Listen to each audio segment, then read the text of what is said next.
Hello dear students, welcome back to my channel physics SPC alternating current का एक question for a series LCR circuit I versus omega curve is on. ये curve दे रखा है हमें। फिर इसमें ये चार चॉइस दे रखे हैं, एक एक करके इन सभी चॉइसों को हम चेक करेंगे।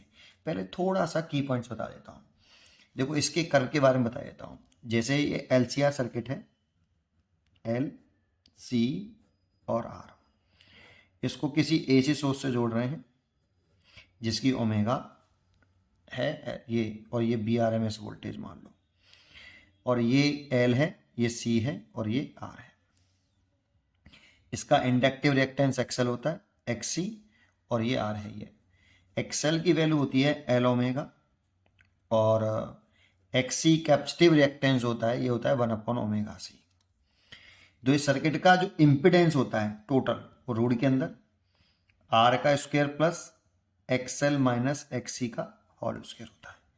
जो इसमें करंट फ्लो करती है I R M S equal to I R M S equal to V R M S, current तीनों में सेम है, अपॉन इम्पिडेंस होता है effective resistance of the total resistance circuit, impedance बोलते हैं इसको। ये होता है बेटा। तो देखो, इस जगह पर एक पॉइंट पर, इस जगह पर करंट मैक्सिमम है, और इससे इस साइड में करंट डिक्रीज हो रही, घट रही है, इधर भी घट रही है। ऐसा कैसे? देखो, यहाँ तीन सिचुएशन हो सकती हैं। ये तो जेड अगर मिनिमम होगा ना, तब करंट मैक्सिमम होगी। ठीक है, तो यहां तीन सिचुएशन हो सकती हैं इफ, कि अगर एक्सएल ग्रेटर देन एक्सी, तो सोचो अगर एक्सएल अगर एक्सी से बड़ा है तो जो जेड आएगा वो आर से बड़ा आएगा या छोटा आएगा, बस इतना बताना है। तो जेड अगर एक्सएल एक्सी से बड़ा होगा तो जो जेड आएगा वो आर से बड़ा आएगा, ग्रेटर देन आर, क्योंकि एक्सएल में से एक्सी घटाएंगे तो कुछ वैल्यू बचेगी, उसको आर में जोड़ोगे तो जेड ग्रेटर देन आर।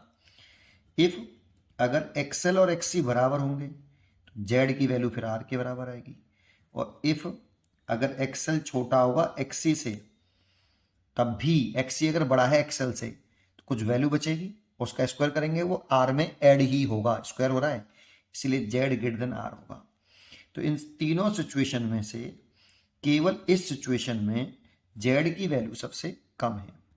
तो इसी वाले केस में करंट की वैल्यू जो होगी ये मैक्सिमम होगी, और इसी वाले केस को हम रेजोनेंस एलसीआर सर्किट बोलते हैं, रेजोनेंस एलसीआर सर्किट। तो रेजोनेंस एलसीआर सर्किट में जो करंट होती है आईआरएमएस, जब एक्सएल एक्सी के बराबर हो जाएगा तो V R M S upon R होगी बेटा। चाहो तो इसे पीक वैल्यू के टर्म में लिख सकते हो, आई नॉट बटे root two, V not upon root two तो कैंसिल हो जाएगा, वी नॉट अपॉन आर, ऐसे। और यहाँ जेड मिनिमम है, करंट मैक्सिमम है। ये इतनी रेजोनेंस वाले केस में इस सिचुएशन में करंट होगी। एक बात तो ये समझ में आती है। अब इस कंडीशन को हम सॉल्व कर लें, अगर हम इस कंडीशन को सॉल्व कर लें कि एक्सएल बराबर एक्सी, ये कंडीशन ऑफ रेजोनेंस हो गई। इस वाले केस में कंडीशन ऑफ रेजोनेंस मतलब इस वाले केस में आपका जेड जो है मिनिमम है और करंट जो है मैक्सिमम है। तो इसको सॉल्व करें तो L omega is equal to 1/ओमेगा सी, तो ओमेगा स्क्वायर हो जाएगा इसको 1/LC, तो omega is equal to 1/√LC। इसे रेजोनेंट फ्रीक्वेंसी बोलते हैं बेटा। और इस वाले केस में करंट कैसी है? मैक्सिमम है, तो यहाँ पे इसीलिए करंट मैक्सिमम कर रखी है। अब बात आती है कि अगर हम इधर चले जाते हैं लेफ्ट में, ओमेगा आर के लेफ्ट में, तो देखो ये एंगुलर जो फ्रीक्वेंसी है इसकी ओमेगा, ये इधर की तरफ बढ़ रही है, तो यहाँ जो ओमेगा होगा वो लेस देन होगा ओमेगा आर से। तो ओमेगा आपने घटाया है बेटा, तो देखो ओमेगा अगर आप डिक्रीज करोगे तो एक्सएल इज इक्वल टू होता है एल ओमेगा, ओमेगा घटाया तो एक्सएल घटेगा, एक्सएल घटेगा। और एक्सी इज इक्वल टू 1/ओमेगा सी होता है, ओमेगा घटाया है तो एक्सी बढ़ेगा। तो दैट मीन्स जब इस वाले पॉइंट पे हम बात कर रहे हैं तो यहां पर एक्सी ज्यादा होगा एक्सएल से, इस जगह पर। और अगर हम ओमेगा आर से बढ़ा कर देते हैं, इधर की तरफ ले आते हैं, तो अगर ओमेगा की वैल्यू हम बढ़ा देते हैं, ओमेगा की वैल्यू हम बढ़ा देते हैं, इंक्रीज कर देते हैं, ओमेगा इंक्रीज करें तो एक्सएल क्या होगा? देखो बढ़ जाएगा। और XC घटेगा, तो यहाँ पर XL ज़्यादा होगा XC से। अब इन दोनों ओमेगा के बीच में एक ओमेगा ऐसा भी होना चाहिए, देखो यहाँ पर ओमेगा कम किया तो XC बड़ा हो गया XL से, और ओमेगा ज़्यादा किया तो XL बड़ा हो गया XC से।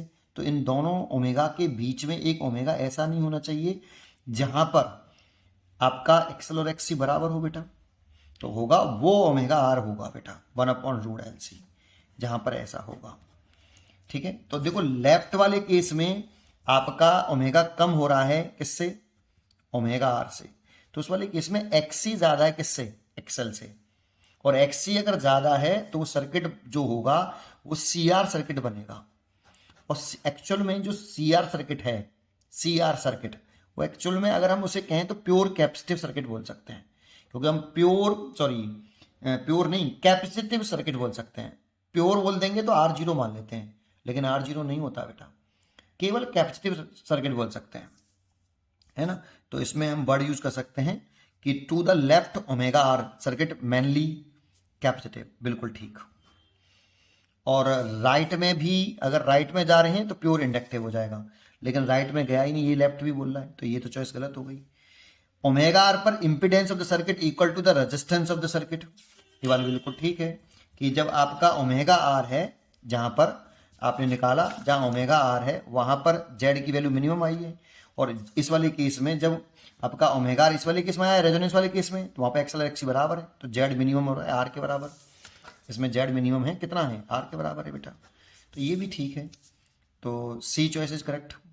और ओमेगा आर पर impedance of the circuit is 0 है, तो ये गलत चॉइस है, इसीलिए ए और सी इज करेक्ट चॉइस। ए और सी कहाँ है, सी चॉइस इज करेक्ट, इस पर टिक करना चाहिए हमें, इस सी वाले पर, ए एंड सी ओनली। पढ़ते रहिए और खुश रहिए।